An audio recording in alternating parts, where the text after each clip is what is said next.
Abun Abdul Aziz Samalenga adalah seorang ulama besar Aceh.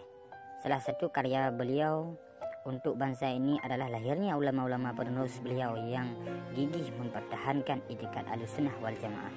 Dari semua murid Abuya Mudawali Al-Khalidi, Abunlah yang paling berhasil dalam hal melahirkan kader-kader ulama. Di antara karamah yang Allah berikan kepada Abun adalah banyaknya firasat Abun yang terbukti kebenarannya di kemudian hari. Banyak kisah-kisah yang memperlihatkan kebenaran firasat Abun, terutama dengan para murid-muridnya. Rasulullah Shallallahu Alaihi Wasallam pernah mengingatkan akan firasat seorang mukmin, yang artinya takutlah kamu kepada firasat orang mukmin karena ia melihat dengan nur Allah. Hadis riwayat Tirmizi. Di antara kisah-kisah tersebut adalah yang pertama, pada satu hari datang dua santri baru di daerah Mudi.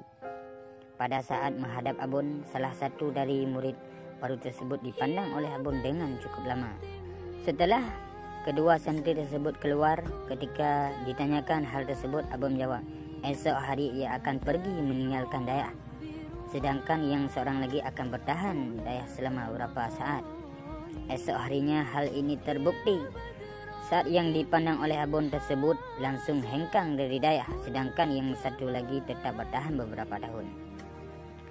Kedua, Abun pernah ditanyakan oleh salah satu muridnya, mengapa Abun tidak membentuk ikatan alumni sebagaimana dilakukan oleh Abun Tepi Raya pada daerah beliau, Darussadah.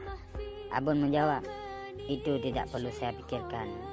Suatu saat akan dipikirkan oleh. Hal ini terbukti saat ini alumni Mudi telah memiliki satu ikatan organisasi yang bergabung dalam Yayasan Al-Aziziyah. 3. Salah satu murid Abun, Abu Manan Al-Ulhuq, mengeluh kepada Abun tentang anaknya yang paling tua yang memiliki kekurangan mental, bahwa anaknya ini susah diajarkan ilmu agama. Abun mengatakan supaya beliau jangan bersedih karena kelak anak beliau tersebut yang akan menjadi tulang punggung keluarga beliau dalam hal nafkah. Hal ini terbukti setelah Abu Manan meninggal dunia sebagaimana yang Abun katakan. 4.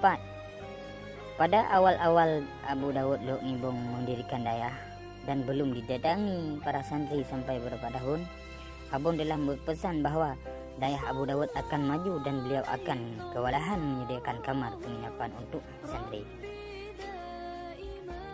Saat mendengar perkataan Abun tersebut, Abu Dawud Luk Nibong sempat merasa heran bagaimana mungkin daerah beliau bisa berkembang seperti itu. Padahal sudah beberapa tahun beliau mendirikan daerah, namun belum ada santri yang datang untuk belajar. Namun sekarang perkataan Abun tersebut terbukti kebenarannya. Daerah Darul Huda Luk Nibong menjadi salah satu daerah favorit di Aceh yang jumlah santrinya berada pada urutan kedua setelah daerah induknya Mudis. Pada suatu ketika ada seorang santri Aceh yang baru pulang dari Arab Saudi. Ia melakukan silaturahmi ke beberapa ulama besar Aceh dan mendapat sambutan hangat dari beberapa ulama di sekunjungi, hingga akhirnya sampai ke rumah Abun. Dalam bincang-bincangan dengan Abun, santri tersebut mengatakan bahwa ia sengaja bergaul dengan kelompok Wahabi untuk menarik mereka ke jalan yang benar. Mendengar hal itu, Abun segera membantahnya. Pukak pegah dikata, tajak kawe ye gede. Yang jalu kalam babah ye hana kate. Nyan kena Abun. Maksud dari ungkapan itu adalah Abun membantah dakwahnya bahwa ia berkawan dengan Wahabi demi menarik Wahabi ke jalan yang benar. Abun mengatakan bahwa perbuatan tersebut akan berakibat ia sendiri jatuh dengan akidah Wahabi tanpa disadari.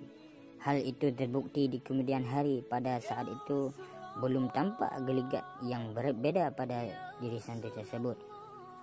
Ia masih bersikap layaknya lulusan daerah biasa yang menentang pemahaman Wahabi. Namun lama kelamaan sikap mulia menampakkan perubahannya. Ia mulai menyerang al-maliyah yang dijalakan di daerah, seperti berdoa setelah salat, tahlilan, mencium tangan ulama, kunut dan banyak hal-hal lain. Firasat Abun tersebut tidak meleset sedikit pun. Pada tahun 1995 saat pemerintah Aceh di bawah Gubernur Samsudin Mahmud membawa para ulama-ulama keliling dunia, santri tersebut sekamar dengan Abu Mudi. Dalam bincang-bincangannya tanpa sadar ia buka kartu bahwa ia mendapat gaji sekian dari pemerintah Arab Saudi untuk menyebarkan paham Wahabi di Aceh. Sampai saat itu sikapnya semakin jauh masuk dalam akidah Wahabi, seperti yang Abun katakan. Cukup sekian keramat dari Abun Samalenga, dan masih banyak keramat-keramat yang lain. Sekian, assalamualaikum warahmatullahi wabarakatuh.